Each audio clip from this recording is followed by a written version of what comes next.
Bonjour à tous et bienvenue dans Smart Patrimoine. Smart Patrimoine, l'émission qui vous accompagne dans la gestion de vos finances personnelles, mais l'émission qui décrypte également avec vous les actualités et les enjeux du secteur de la gestion de patrimoine. Une émission que vous pouvez retrouver tous les jours sur Bismart, sur bismart.fr, sur les réseaux sociaux de Bismart. Et bien sûr, vous pouvez nous écouter en podcast sur toutes les plateformes de podcast. Au sommaire de cette édition, nous commencerons tout d'abord avec les clés de l'IMO, le rendez-vous dédié à l'investissement immobilier de Smart Patrimoine. Et en l'occurrence, nous ferons ensemble un tour d'horizon des possibilités d'investissement en immobilier cette année avec Gaëtan Pierret, journaliste en finance patrimoniale à l'AGFI. Nous enchaînerons ensuite avec Enjeu Patrimoine, un enjeu patrimoine consacré à cette loi partage de la valeur dont l'entrée en vigueur est début 2025. Tout est-il prêt pour les épargnants en 2025? C'est la question que nous allons nous poser avec Séverine Giovanangeli, ingénieure patrimoniale au sein du cabinet Mazarin, mais aussi Pierre Havet, délégué général de Fondact. Et puis enfin, dans la troisième partie de l'émission, dans l'œil du CGP,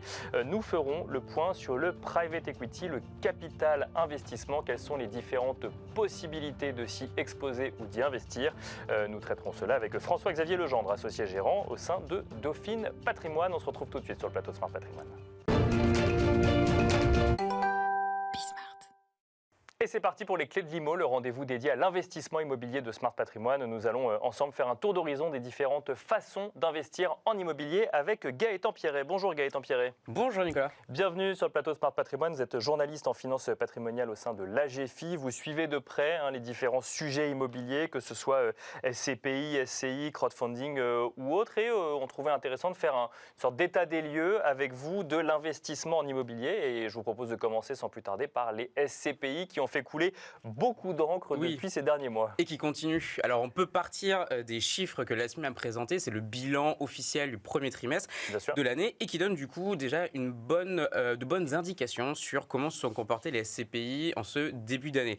Alors les chiffres sont forcément a priori apparemment plutôt positif, mais quand on les compare à certains éléments, la réalité est un peu plus complexe. D'accord. Je vais essayer de ne pas vous noyer sur tous les chiffres, Nicolas, jusqu'à présent. Ouais. La collecte nette des SCPI au premier trimestre, c'est 765 millions d'euros.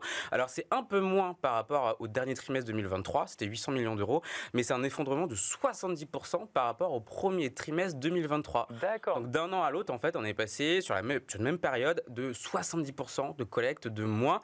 Et ce chiffre, en fait, ça dit clairement qu'on est passé, en fait, dans un autre paradigme de marché. On n'est plus du tout sur les mêmes tendances de collecte qu'ont pu connaître les sociétés de gestion jusque-là. Ça veut dire que ça devient un peu moins le réflexe numéro 1 d'une partie des professionnels de la gestion de patrimoine, si je vous suis. Du tout le réflexe, effectivement. On le voit aussi dans les demandes de rachat. Alors, elles sont un petit peu en baisse, mais quand même, elles restent très élevées. Et surtout, sur le premier trimestre, il y a eu 625 millions d'euros de demandes de rachat et il n'y a que la moitié qui a pu être servie. Les parts en attente de retrait continuent d'augmenter. On est maintenant à peu près à 2,4 milliards d'euros de parts qui sont toujours dans les stocks des sociétés de gestion et qu'elles n'arrivent pas à servir. Si on souhaite continuer à investir en SCPI aujourd'hui, Gaëtan Pierret, parce qu'on voit pas mal de SCPI, notamment des jeunes SCPI qui disent nous on a collecté et c'est un peu le moment pour nous de faire des bonnes affaires. Est-ce qu'il y a des points de vigilance à avoir sur le secteur aujourd'hui ou des choses à avoir en tête, des questions à se poser? Alors c'est sûr que les jeunes SCPI bénéficient d'un bon moment de marché. C'est plutôt elles qui communiquent beaucoup d'ailleurs en ce moment parce qu'elles partent en fait d'une page blanche, donc elles ont vraiment un boulevard devant elles. Si on veut investir dans une SCPI qui existe déjà, oui c'est possible, bien évidemment. Juste quelques points de vigilance à avoir. Alors j'avais prévu toute une liste, mais je vous en donne trois principaux points. Le premier, la liquidité. Se renseigner sur l'état de la liquidité de la SCPI. Ça passe par poser des questions, regarder les parts en attente de retrait. Combien de parts sont en attente de retrait? Comment se passe cette dynamique-là? Est-ce qu'elles sont en hausse ou plutôt est-ce qu'elles sont en baisse? Vous pouvez pour ça comparer les reporting, donc on va dire premier trimestre, deuxième trimestre 2023 et le comparer au reporting du premier trimestre 2024. Ça vous donne une bonne idée de comment se comporte la liquidité des SCPI. Ensuite, il y a aussi regarder s'il existe un fonds de remboursement. Le fonds de remboursement, c'est quoi? C'est en gros quand il y a trop de demandes de retrait pour une SCPI, la société de gestion crée un fonds et en gros, elle va vendre des actifs immobiliers pour récupérer du cash et rembourser les investisseurs.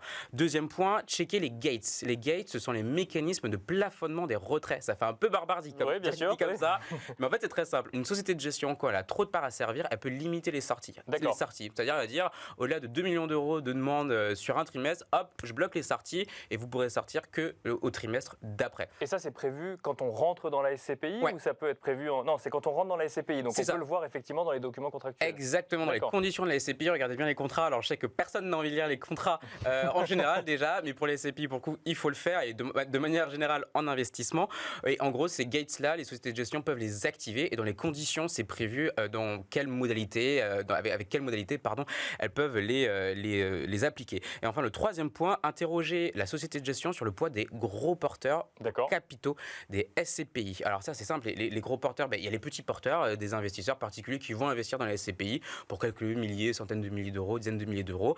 Et il y a les gros porteurs, des entreprises, des institutionnels, des investisseurs professionnels qui vont investir. Et eux, quand ils investissent, c'est pas des quelques milliers d'euros, c'est plutôt des millions ou des centaines de millions d'euros, des centaines de milliers d'euros à minima. Et ça, c'est une bonne nouvelle ou c'est un risque d'avoir des gros porteurs au sein d'une SCPI? Alors ça peut être positif à l'entrée pour la SCPI parce que ça lui fait un gros afflux de capitaux d'un coup, donc ça lui permet d'acheter rapidement des actifs. Par contre, le problème, c'est quand les gros porteurs veulent sortir, du coup, il faut les rembourser. Ça crée une dépendance et là, ça peut être un peu compliqué. Exactement. Vous l'avez dit, celles qui communiquent beaucoup en ce moment, c'est les jeunes SCPI. Elles espèrent bénéficier de certains points d'entrée. Comment on fait pour les analyser? Est-ce que cette idée que les jeunes SCPI ont des points d'entrée plus intéressants aujourd'hui est vraie? Alors, il n'y a pas de SCPI miracle, ça c'est sûr.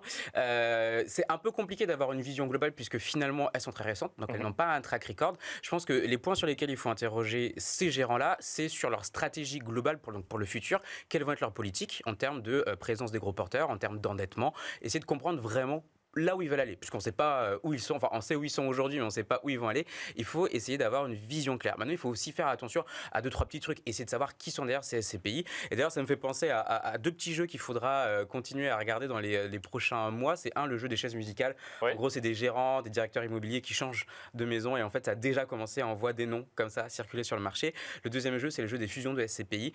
Ça, on l'a vu aussi, ça commence à arriver. En gros, c'est on prend une SCPI A qui marche bien, une SCPI B qui marche plus très bien et hop, la SCPI A absorbe l'autre et du coup ça permet de relancer et de se débarrasser finalement d'un véhicule qui était complètement planté. Donc attention à ça aussi. Un mot rapide du crowdfunding immobilier, pareil, qui défraye pas mal la chronique. On en a beaucoup entendu parler, des difficultés à sortir de projets qui font qu'il y a des difficultés à obtenir le rendement ou la rentabilité attendue. Le marché aujourd'hui se comporte comment sur les 5-6 premiers mois de l'année? Plutôt 5 pour le moment, Gaëtan Pierret. Alors c'est un peu compliqué. Sur le crowdfunding, comme on n'a pas justement ces bilans qui sont assez intéressants, ces bilans complets qui arrivent comme ça par trimestre. Il y a quelques semaines, j'avais écrit un article qui titrait « Le crowdfunding entame sa crise d'ado ». Alors c'est pas ado en termes d'âge puisque le marché a quoi, une dizaine d'années, donc à 10 ans généralement pas encore c'est un peu tôt. C'est plus par rapport à sa maturité puisque le marché pèse déjà quelques milliards d'euros. Et en fait là il a un peu, il subit sa première crise et finalement pour les acteurs c'est un peu un moment de vérité. Et ce qu'on voit c'est que les investisseurs commencent à se plaindre de certains points, un manque de transparence, de communication des équipes commerciales qui sont obligées de gérer une situation qu'elles n'ont jamais connue jusqu'à présent. Jusque-là les acteurs étaient sur une pente ascendante, une très forte dynamique et puis là maintenant il y a un instant de vérité qui a levé le voile sur toutes les pratiques qu'on pouvait voir. Et ce qu'on a pu voir, c'est qu'il y a certaines plateformes confrontées à une concurrence de plus en plus forte qui ont accepté de dégrader leurs critères de sélection des porteurs de projets et qui ont financé des porteurs de projets qui n'auraient pas dû l'être. Et donc maintenant, il y a des pommes pourries dans le panier qui commencent déjà à peser sur le marché.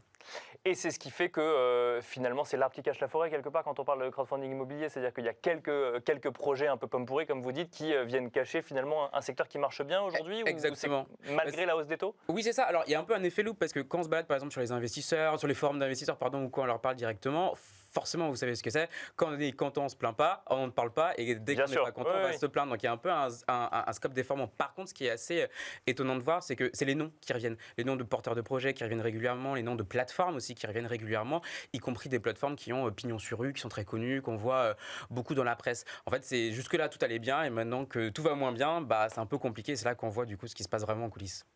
Merci beaucoup, Gaëtan Pierret, de nous avoir accompagnés dans Smart Patrimoine. Je rappelle que vous êtes journaliste en finance patrimoniale au sein de l'AGFI. Merci beaucoup et quand on se retrouve tout de suite dans Enjeu Patrimoine.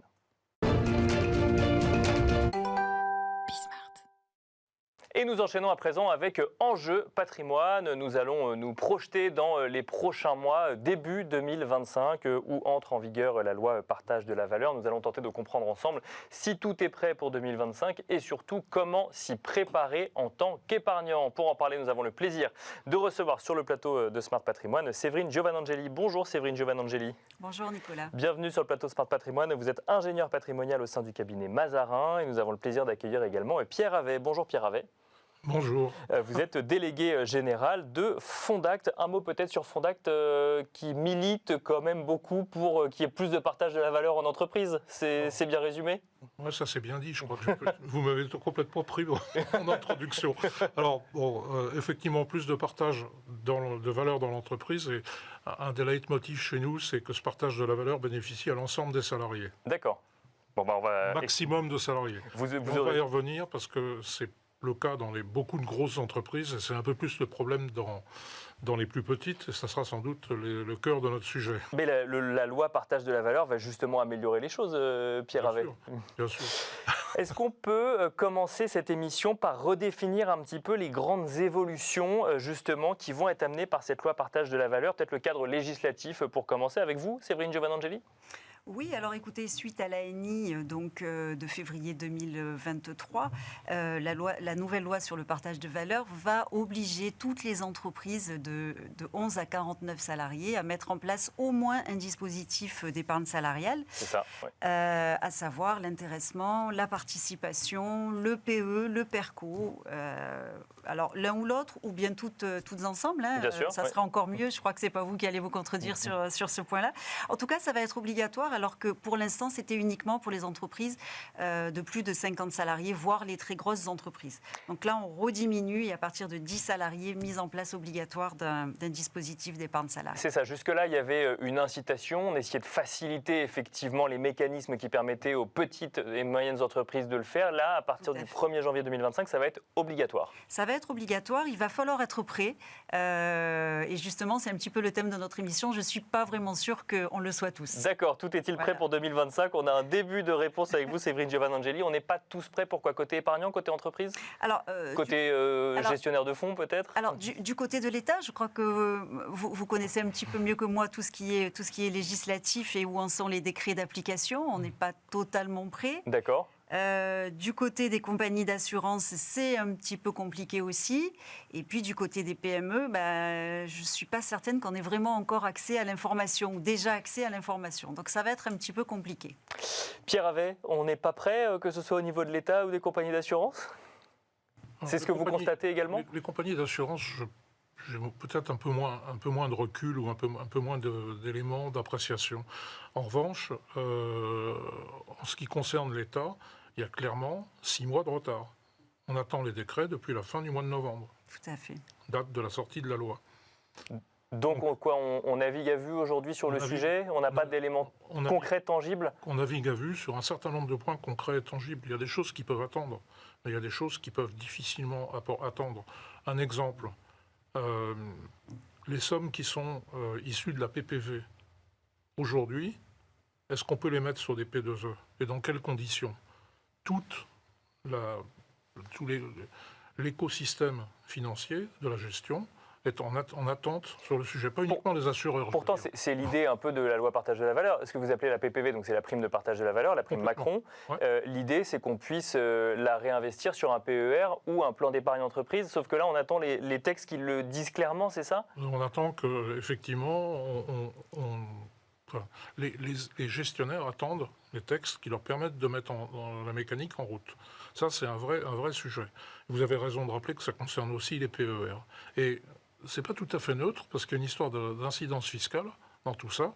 Et si les textes ne paraissent pas, pendant ce temps-là, la PPV ne bénéficie pas des exonérations qui ont pourtant été prévues. D'accord. Ou de la poursuite d'un régime d'exonération. Donc on risque de rentrer au mois de juin à la fin de ce mois, dans une période assez complexe si une partie ou la totalité des textes ne sont pas sortis. Ça veut dire quoi? Ça veut dire qu'il faudrait décaler, parce que à partir du moment où on a cette date du 1er janvier 2025 qui est là, enfin du 31 décembre 2024, ça veut dire qu'il faudrait décaler pour les entreprises comme pour les épargnants les possibilités offertes par cette loi partage de la valeur? C'est trop tôt pour le dire. Est-ce que c'est un risque? Question et la réponse. Non, mais c'est un risque aujourd'hui?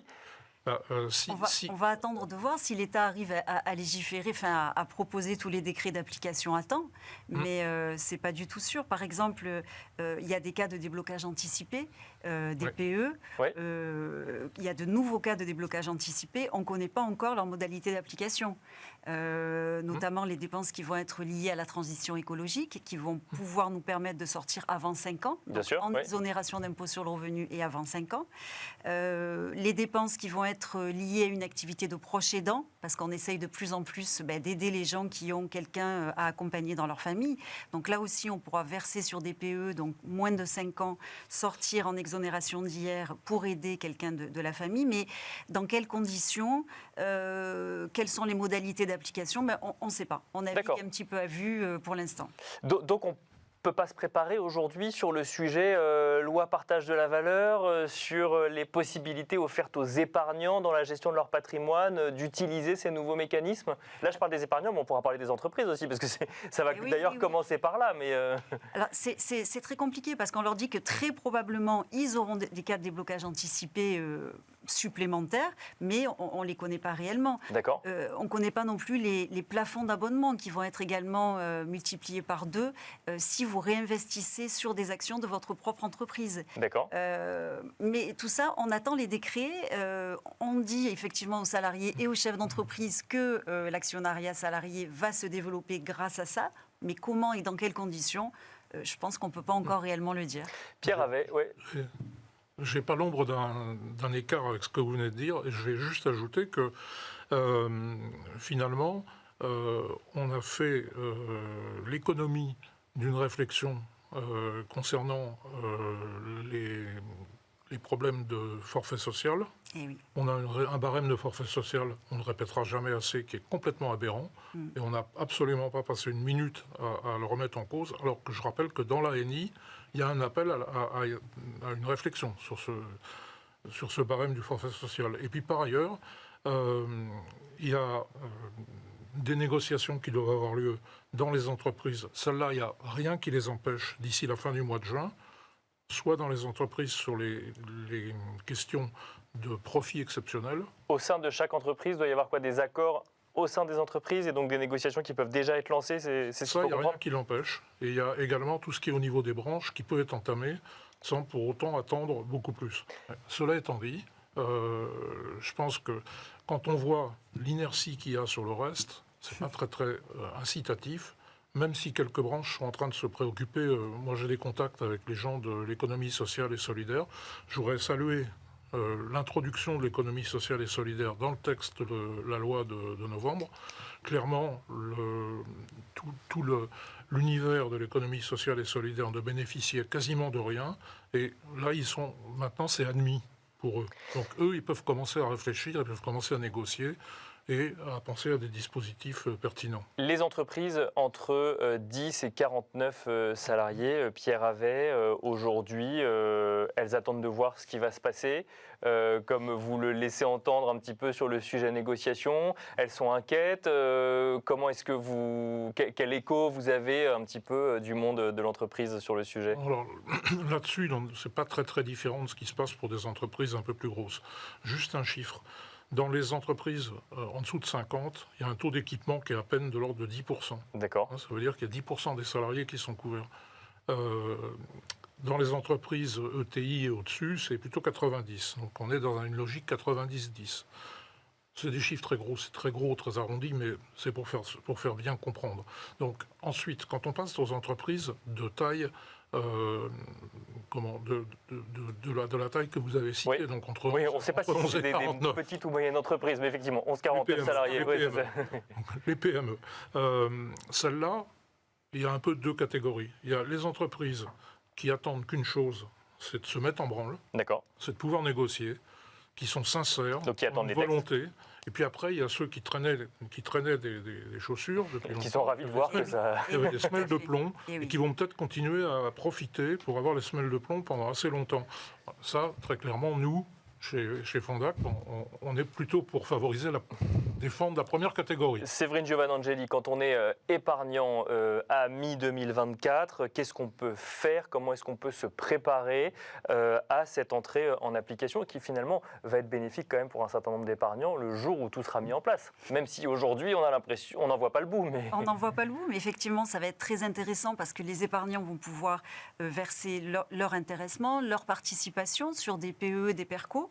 La prime de partage de valeur également. Donc, ça veut dire que toute cette épargne va arriver en exonération d'impôt sur le revenu et qu'elle va être bloquée soit à moyen terme sur un PE de 5 ans, soit à long terme sur un PERCO, mais que dans tous les cas, ça sera une épargne disponible un petit peu plus tard pour les salariés, bien sûr, qui partageront enfin un petit peu de la richesse de l'entreprise. C'est ça, ça va permettre de bénéficier de la création de valeur de l'entreprise et d'alimenter directement une préparation à la retraite. Exactement, tout simplement parce que les entreprises rentables doivent effectivement de plus en plus partager leurs résultats avec les salariés sous cette forme-là d'épargne. Et je pense que c'est très bien. Et comme vous le disiez tout à l'heure, on en a quand même beaucoup qui traînent les pieds.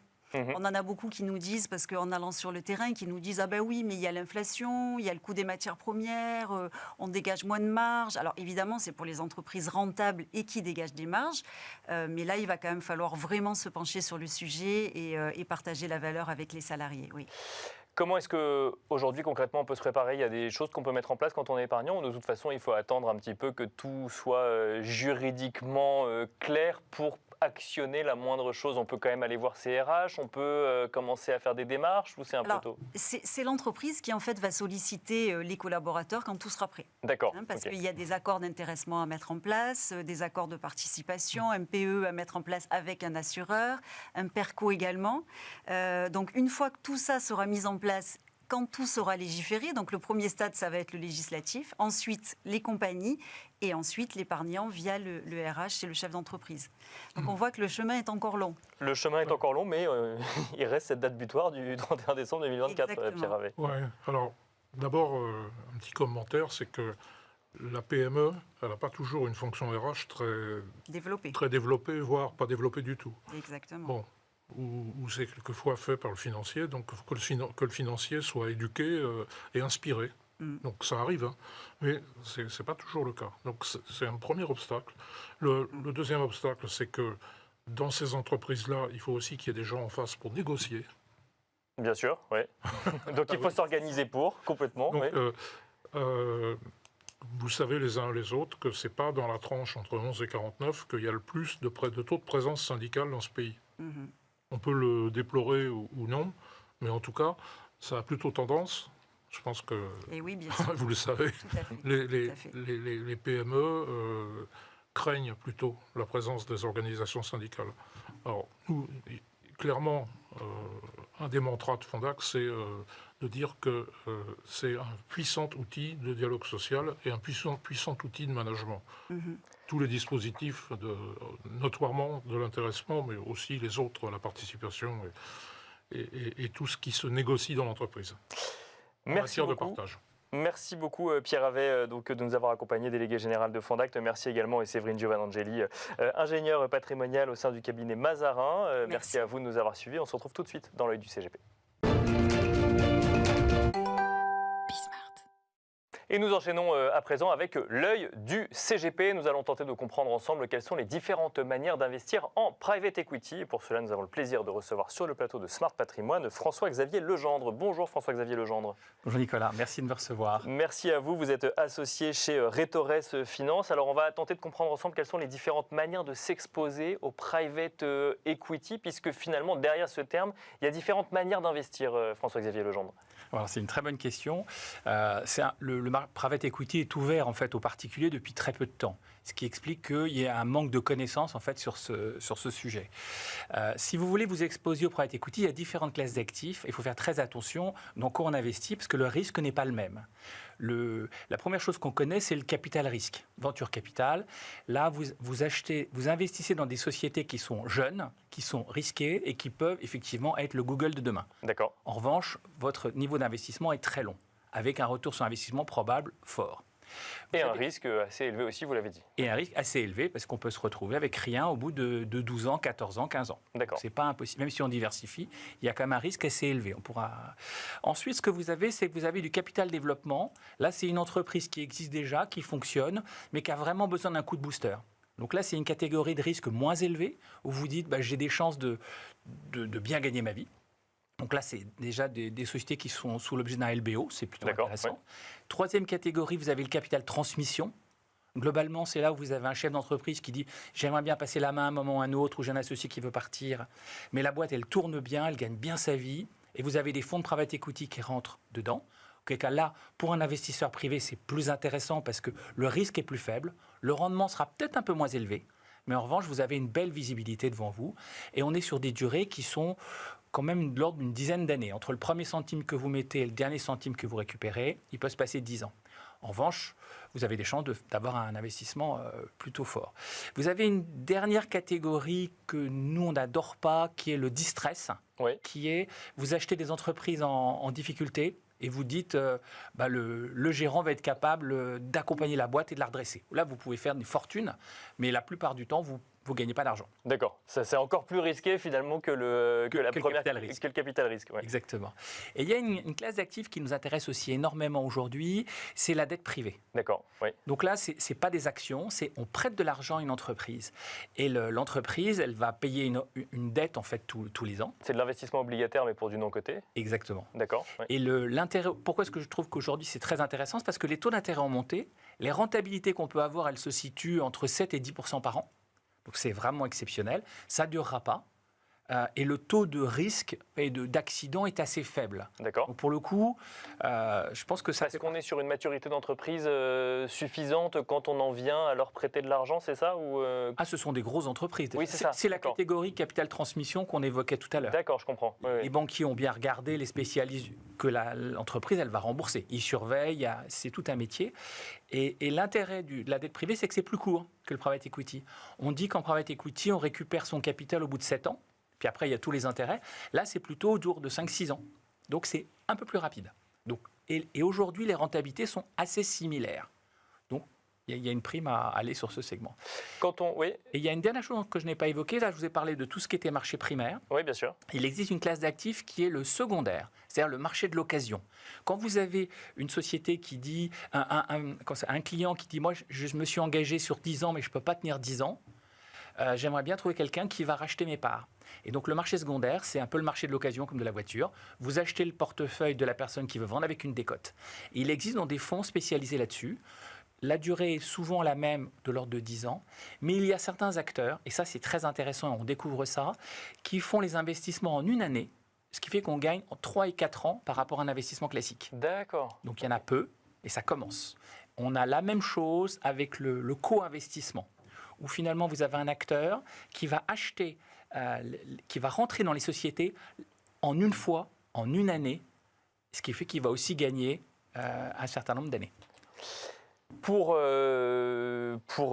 faire ce type d'investissement, et notamment les derniers que vous avez mentionnés, mieux vaut quand même se faire accompagner puisqu'on rentre dans du montage un peu plus complexe, ou en tout cas il faut une compréhension quand même du private equity un peu plus forte. C'est très clair. C'est-à-dire que c'est un marché qui est encore très opaque.